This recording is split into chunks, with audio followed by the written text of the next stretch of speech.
आप लोग तो कुलदीप सेंगर वाली पार्टी के हैं प्रभु। आप लोग के तो पुलिस वाले बैठकर बोले कि रेप हुआ ही नहीं है हाथरस में। अरे आप मेरी बात तो सुनिए। आपको कुलदीप सेंगर याद नहीं है? उन्नाव केस बिल्कुल याद। 8 महीने तक वो लड़की भटकती रही, उसका मुकदमा दर्ज नहीं हुआ। वो मुख्यमंत्री से मिलने गई, मुख्यमंत्री उससे मिले नहीं। कुलदीप सेंगर के साथ मुख्यमंत्री चाय पी रहे थे। लड़कों से गलती हो जाया करती है, इसलिए तुलना एक समान स्थिति में की जानी चाहिए। और तीसरी बात, लॉ एंड ऑर्डर पे एक और बात, कुलदीप सेंगर पर कुछ नहीं बोलिएगा।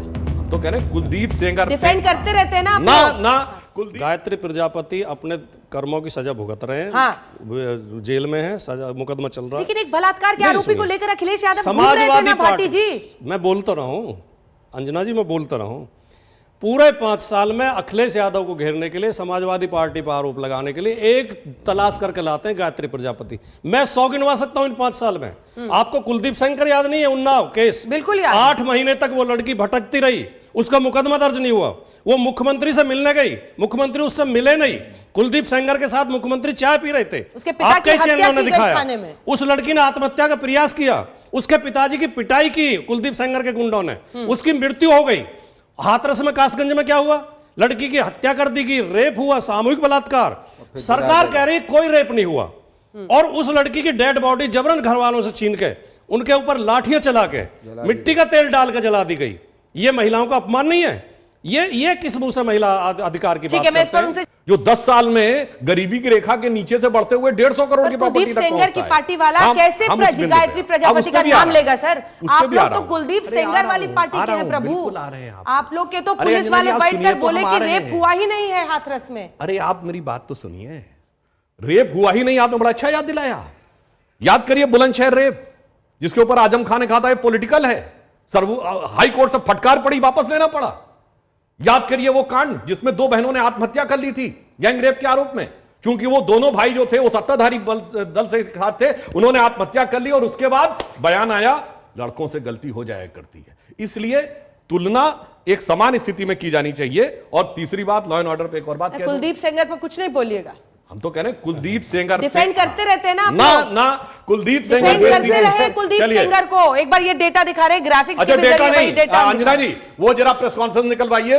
कुलदीप सेंगर पर सीबीआई इंक्वायरी डीजीपी ने अपनी प्रेस कॉन्फ्रेंस में घोषित की। टेनी जी को डिफेंड कर सकते हैं दोनों हाईकोर्ट ने ना, डीजीपी ने अपनी प्रेस कॉन्फ्रेंस में की थी। मैं बता रहा हूं हाईकोर्ट में डीजीपी क्या कह रही थी ने प्रेस कॉन्फ्रेंस में घोषित की थी कि कुलदीप डीजीपी सेंगर तो को माननीय सीबीआई कुलदीप सेंगर क्या है? लखीमपुर पे भी जब सुप्रीम कोर्ट ने कहा इनका तो अब देखिए ये गलत। अरे इनका बाकी छोड़िए, आजम खान ने संसद के अंदर सभापति की पीठ पर बैठी हुई महिला के साथ बदतमीजी की और माफी मांगने से इनकार किया, और 5 दिन तक अड़े रहे अखिलेश जी। अरे जब वो लोकसभा की सभा पीठ पर बैठी हुई महिला के साथ ये बर्ताव कर सकते हैं, तो इनके मोहल्ले थाने में क्या होता होगा? और ये कहने रिपोर्ट की बात, ये मुजफ्फरनगर का दंगा क्यों हुआ था? क्योंकि लड़कियों को छेड़ते थे, और जब पुलिस में रिपोर्ट कराई, पुलिस ने कार्रवाई की, तो कार्रवाई पलटी नहीं गई, लड़की घर वालों पे केस कर दिया गया, क्योंकि वो एक विशेष समुदाय के थे जिसमें आपको अपना नजर आता था। महिला में भी हिंदू मुस्लिम खोज ही लिया आपने। महिला के इशू में भी हिंदु मुस्लिम इन्होंने खोजा क्योंकि भाटी जी जवाब आरोपी माई। सुधांशु जी, मैंने आपकी बात सुन ली।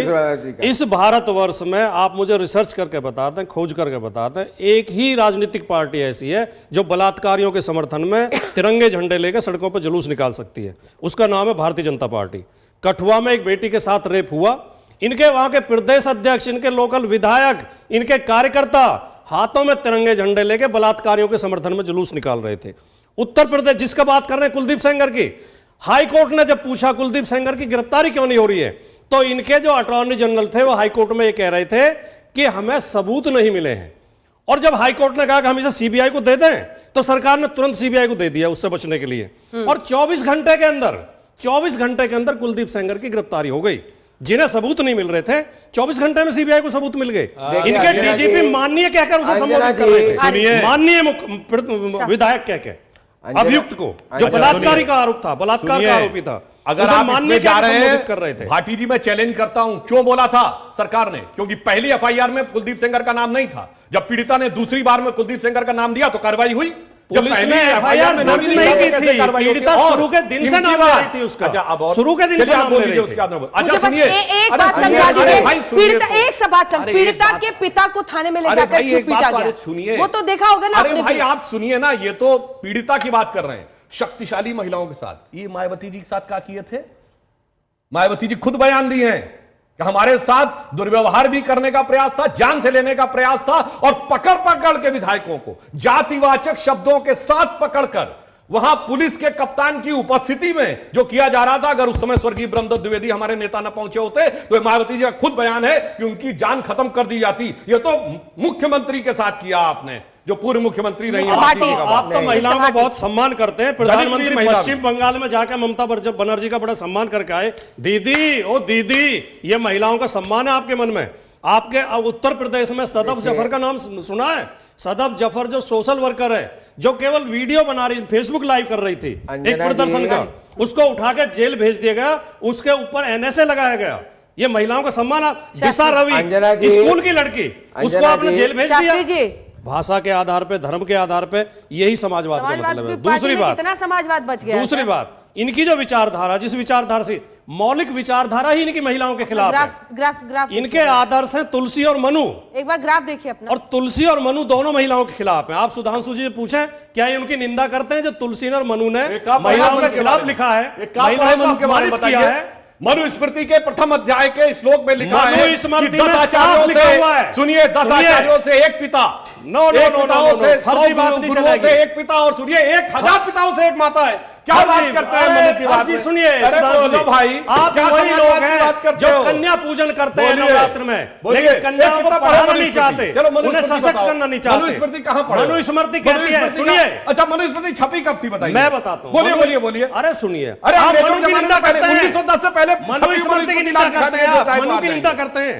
अरे भाई, मनुस्मृति तो बताओ ना, पढ़े हो कितने अध्याय मनुस्मृति में? सुन तो लें, बोलिए मनुस्मृति के 2 श्लोक बताइए मनुस्मृति के जी। कुछ नहीं पता मनुस्मृति का एक श्लोक? अच्छा, एक बता दीजिए। अरे मैं बता रहा हूं भैया। अच्छा, एक बता, मैं बता रहा हूं, बताइए। मनुस्मृति कहती है कि महिला को कभी स्वतंत्र नहीं छोड़ना चाहिए, वो स्वतंत्र रहने योग्य नहीं है। भाई पढ़े, अगर बोल दिया तो, अगर बोल दिया तो, मैं बता रहा हूं, सुनो, अगर नहीं पढ़े ये, अगर बोल दिया, अगर नहीं पढ़े, अगर मैंने मनुस्मृति का श्लोक बोल दिया तो, अगर बोल दिया तो बोलिए, यत्र नार्यस्तु पूज्यन्ते रमन्ते तत्र देवता, बोल दिया। अब बोलिए आप। इसमें तो कहा गया यत्र नार्य। अरे सुनिए, तो यही है। सुनो, आप पढ़े लिखे विद्वान व्यक्ति हैं, ऐसे नहीं। अब आपको बताता हूं, देखिए संबित बात मत बनिए, सुनिए मेरी बात, सुनिए, बहस मत करिए। जब आपने पूछा, नहीं सुनिए, जब आपने पूछा है, ये मैंने पढ़ा है, आपने भी पढ़ा है, लेकिन आप छिपा रहे हैं ना। ये जो यत्र नार्यस्तु पूज्यन्ते का मतलब है, मनुस्मृति उठा के पढ़िए। शादी के समय पे लड़की को आभूषणों से सजाया जाए, उसको दान दिया जाए, इसको पूजनते कहा गया है मनुस्मृति में। वो पूजा नहीं है, सम्मान। और हम कह रहे हैं पूजा मत करो, सशक्त करो उसे शिक्षित करो, उसे रोजगार दो। हम पूजने के लिए कब कह रहे हैं? यही तो गुमराह आप करते हो, लोगों को बहकाते हो, कहते कुछ हो करते। हमें ये पता है कि आप महिलाओं को दो दर्जे का नागरिक मानते हैं। हमें ये पता है कि आप पूजने का मतलब ये है दान देने के लिए महिलाओं को दो दर्जे का नागरिक मानते हैं। हमें ये पता, क्योंकि आप मनु के उपासक हैं। अपनी बात को सिद्ध करने के लिए हटवाई का मत करिए। इस चीज की है कि जो हमने नैरेटिव सेट करा चुनाव का, महिला सशक्तिकरण का, वुमेन एम्पावरमेंट का, आज सारी पार्टियां उस पर डिबेट कर रही हैं, सब चाहती हैं कि महिला का वोट हमें मिले।